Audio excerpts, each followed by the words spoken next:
all caps, she. This is a lust poem, not a love poem for her. The she that I always wanted to be. The she that I've always been in love with, in lust with, not to be mistaken or confused with. One of those empowerment poems, though you empower me thoroughly, this is not one of those. This is not one of those, look in the mirror and repeat to yourself, I am beautiful. I love you until you believe it poems. No. Because anyone can string together some words using that as a clarifier, verb or adjective, and not really mean it, even when it's said to oneself. So this poem of lust is what I would want to say to she, and by extension, what I would want said to me. You stand 5'7" with legs that seem to go on for days, like the Sahara Desert to one not initiated. Hips that jut out in angles that would make any mountain proud to call her sister and introduce her to the family. Waist showing curves that would make any vehicle honored to find themselves on and make the driver zoom zoom. Muscles underneath pulling the skin taut, preparing the diaphragm to call forth a voice that would make a grown man weak in the knees. Breasts soft and supple, God's own trick play to disguise the powerhouse within, her heart, a hard nub like a clitoris, and here's the secret, if you touch it right, stroke it right, it is the ultimate G-spot. Able to make this mountain a molehill, able to make her wet from tears falling from her, my eyes, and down our face, to rest into the valley of the shallow of our breast, but you should fear no evil.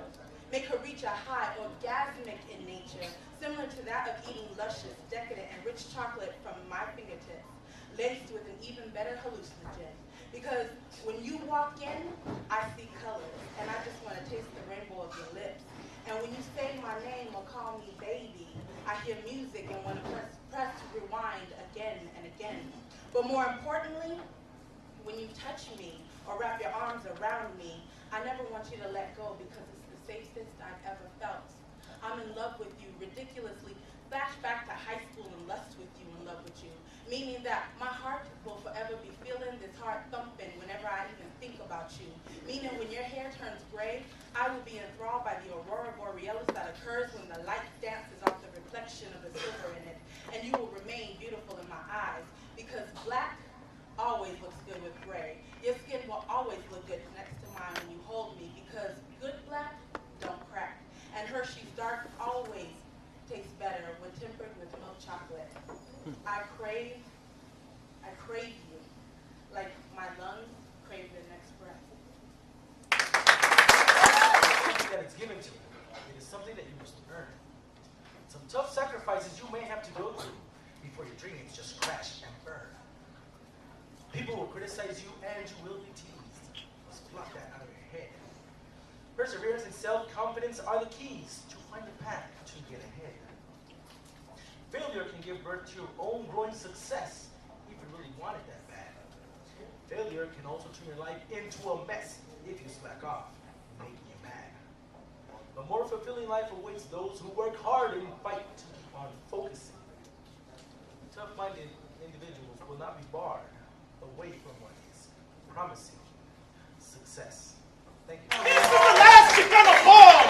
Este es el último rola chicano al fin de los 2000 años de soledad.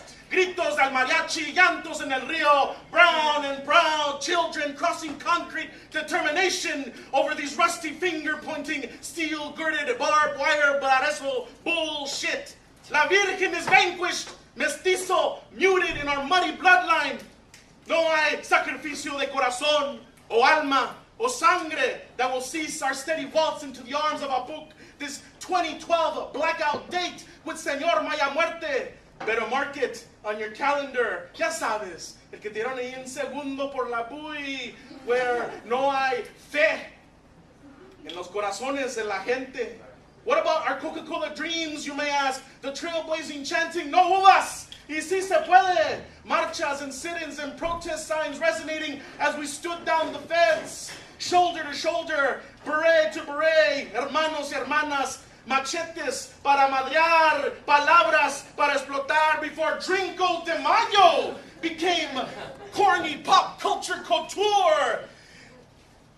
No ice-cold Corona or Chasso Patron can save us now, but God save the bean, pan Pancho Villa regime when our sacrifice was without sacrilege.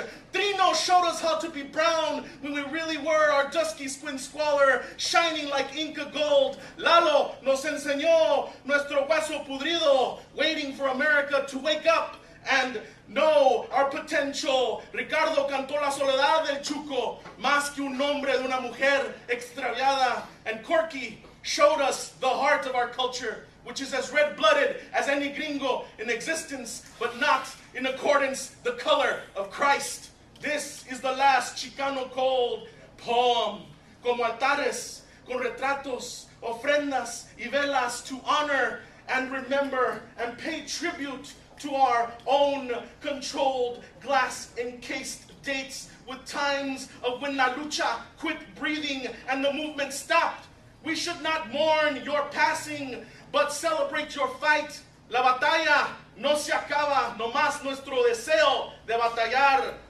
The battle never ends, only our desire to battle. There is no eulogy, there is no death rattle, only the heat of the phoenix and the fiery wings of Tonatiuh. It's time to be true to our warrior spirit and offer our hearts to the land and let our blood be soaked by the earth for Grandmother Temazcatli to cleanse our sins and be reborn, to be reborn and give without question, because we owe a lot to our forefathers. We owe them more than a poem, the last Chicano poem. The border with the reflection of the mind, a projection of the mind, of the truth and deceptions of our times, derivative of the written lines where long and behold, the border does have a mind of its own, and the stars are asphyxiated on the mountains, and the city does sing the songs of the ancient fountains of the past, sitting on the past, siempre mirando para adelante, and never looking back again to the dirty lands, asalco, narcos, traficantes, cardboard colonias. From this point on, you heard of us, living testament of the most notorious of the murderers, until it rains again that agua celeste. Holy water already missed us, fading in and out of focus like the mystics. Take it as a sign of the apocalypse, so cataclysmical. Welcome to the border. Thank you. I became a lifestyle on my birthday bed. Never too brave, never too afraid. Just a simple lifestyle in the end. I became a lifestyle, and so I bought myself a life. I paid for it with a stack of coupons my mom found for me on magazine covers, newspaper editorials, and profiles on celebrity life. I became a lifestyle, and so I bought and I bought and I bought. I bought out of the back of vans. I bought smiles that were sharp as knives. I bought and sold, but only within the confines of the cities with the red night skies. Bought so much that now there is nothing that I have not bought. I bought myself a life, and so I became a lifestyle. I became a lifestyle because by the time I was born, there was nothing else I could be. And I knew I had to be something. I knew I had to be something. I knew it because my daddy, he told me so. He led me away from the dance floor, lit up a nice, smooth, manly pack, and had me smoke so much. He had me smoke so much. Just to make sure that I could never run. Because there was nothing I could be. And I had to be something. So I became a lifestyle, and then there was no room for more. I became a lifestyle, and then there was no room for more. All I could do was repeat, I became a lifestyle, and then there was no room for more. Not even time. I became a lifestyle, and then there was no room for more. Now I'm just part of something much bigger. Now I'm just the abstraction of everything I used to claim, of everything I used to hate. And I don't have an opinion over grand matters such as war, because quite frankly, I don't even have a fucking choice. Yes, I'm still crying about not having a voice, and yes, I am doing it while screaming at the top of my lungs. But how much difference would it make if I were to shut up at age 33? Would I suddenly become the lifestyle I've been told my entire life I would someday be? And if that were to happen, what do I do with everything I have? Everything I know I need, all the needs I have bought. I became a lifestyle on my birthday bed, and with that, I became a lot of bumbling bullshit. A lot of bullshit for someone else to need, someone else to buy, someone else to find. I became a lifestyle on my birthday bed, and now there is nothing else I would hate as much had I become that. Yeah. What time it is that you punish. En una rama, tú llama, tachas los muertos.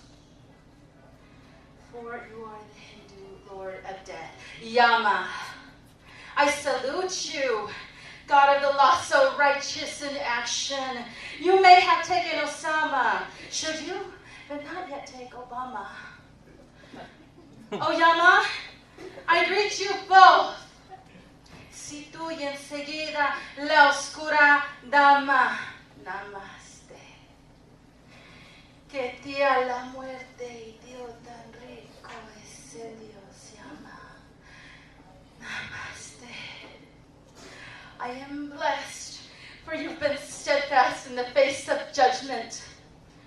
When I did not need to be sedated and violated, when I did not need to be abused and stoned, when I did not need to be twice drugged and robbed, I needed to accept you, to die alone.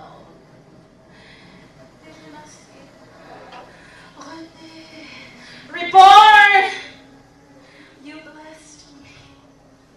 I overcame the fear of your reign. Death! Death. Red, red!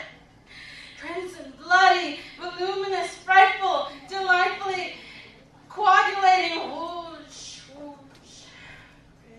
Red, red, come.